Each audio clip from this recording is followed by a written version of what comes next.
There is a section in chapter 11 titled The Magic Chain of Doctrine in Transcendental Magic by Eliphas Levi, where Levi first goes through a long laundry list of polymaths, geniuses, alchemists, occultists, and philosophers of all, the greats of all time. And he asks, what can make these men happy? What was it that made these men happy? What was their pursuit of happiness? When you're a great of the great, what is it that makes you happy? And he says, 1, the knowledge of great secrets, and 2, the consciousness of power. And as ambitious as that may sound, those are my 2 objectives for you for this course in Witchcraft Fundamentals.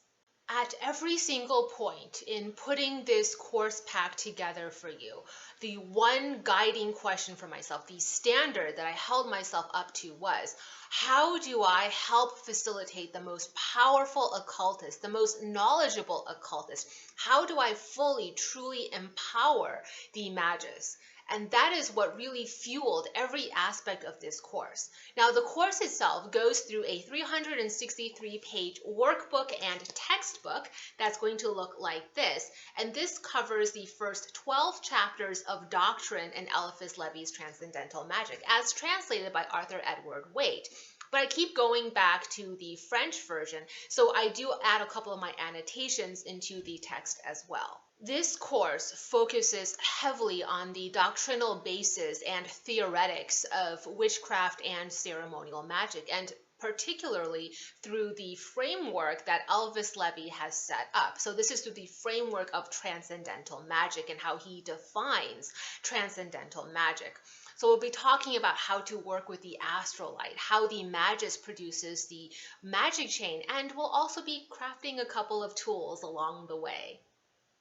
Although you know how you learn the best, I do strongly recommend that you treat this course as a university level elective.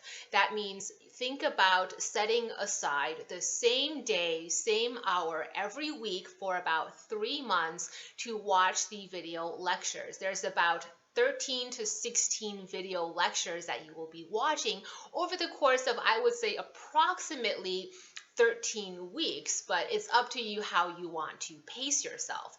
You're going to be watching the video lecture, then reading the corresponding chapter from your workbook, and then you're going to be doing the corresponding practicum for that module. Although we are not going to be working out of the Key of Solomon at all during this particular course, I do ask as a prerequisite that at least you have access to a physical copy of this text, because there are some references in here that are going to be very helpful to you while you go through the practicum in the Transcendental Magic workbook. So I did want to talk a little bit about your workbook. So your workbook is not just the first 12 chapters of Doctrine annotated.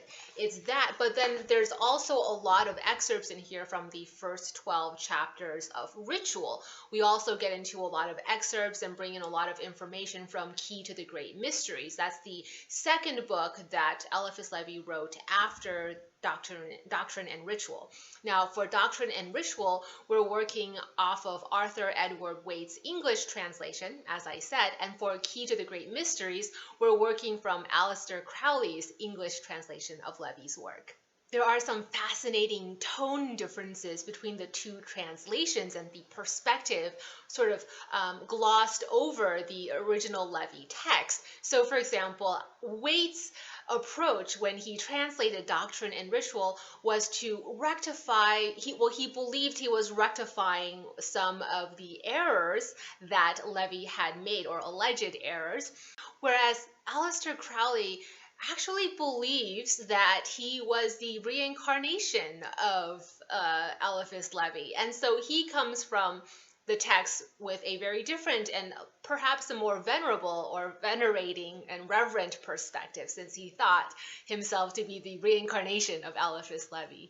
I've also set up a closed private Q&A Google Groups forum for enrollees of this course, where you can interact with your peers or other enrollees of this course, and also interact with me. So you'll ask your questions, and by and large, it's going to be your peers who answer the inquiry for you.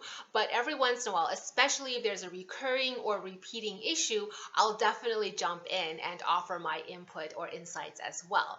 Now, I did want to make one thing clear. Membership in this closed group is a privilege, so it's not actually a right that you are purchasing when you purchase this course. The reason I say that is because if there is a just cause to oust you, meaning you've been attacking and insulting and negatively criticizing other people in the group, demeaning people, or basically being kind of a jerk and really bringing down the vibes of the forum, I reserve the discretion to kick you out. So that's why I say it's a privilege and not a right from ordering this course pack.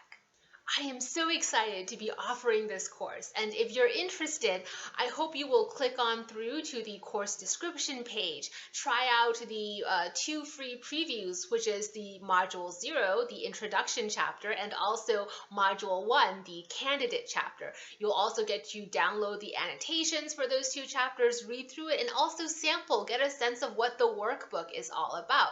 There's quite a few free downloads that come with the preview pack, so be sure to look through that and also look through the syllabus to see if this is something that aligns with your interests or path at this time. And if it does, I hope to see you in class. And if you have any questions, because I haven't answered them in this video or in the course description, please feel free to leave your questions down in the comments section below. I will do my best to stay on top of it and answer any inquiries you may have.